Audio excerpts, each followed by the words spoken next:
കായംകുളം ഷംസുൽ ഉലമയിൽ ഈദ് നമസ്കാരം നടന്നു. ഇതോടൊപ്പം ലഹരി വിരുദ്ധ പ്രതിജ്ഞയെടുക്കലും നടത്തി. കായംകുളം ഷംസുൽ ഉലമയിൽ ഈദ് നമസ്കാരം നടന്നു. നമസ്കാരത്തിന് സയ്യിദ് ഹാമിദ് കോയ തങ്ങൾ നേതൃത്വം നൽകി. ലഹരി വിരുദ്ധ പ്രതിജ്ഞയെടുക്കലും നടന്നു.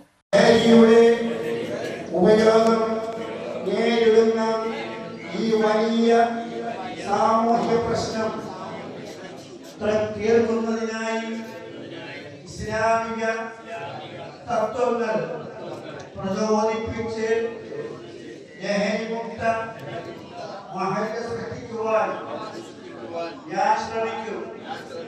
ജീവിതത്തിൽ ഒരിക്കൽ പോലും ലഹരി പദാർത്ഥങ്ങൾ ഉപയോഗിക്കില്ലെന്ന് ഞാൻ പ്രതിജ്ഞ ചെയ്യുന്നു.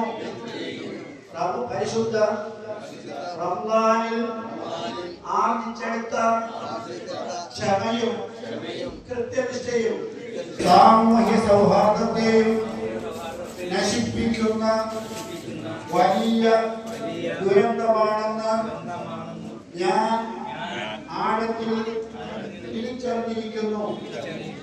മുസ്ലിമായ മഹല്ലംഗമെന്ന നിലയിൽ മയക്കുമരുന്നുകൾ, മദ്യം, പുകയില, പാൻ മസാല എന്നീ ലഹരി പദാർത്ഥങ്ങൾ ഉപയോഗിക്കുന്നതിൽ നിന്ന് മാറി മറ്റുള്ളവരെ അതിൽ നിന്ന് രക്ഷപ്പെടുത്താൻ ഞാൻ ശ്രമിക്കും.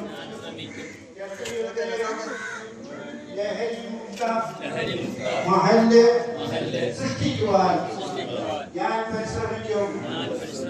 പ്രതിജ്ഞ പ്രസിഡന്റ് എം മഹ്മൂദ് മുസ്ലിയാർ ചൊല്ലിക്കൊടുത്തു.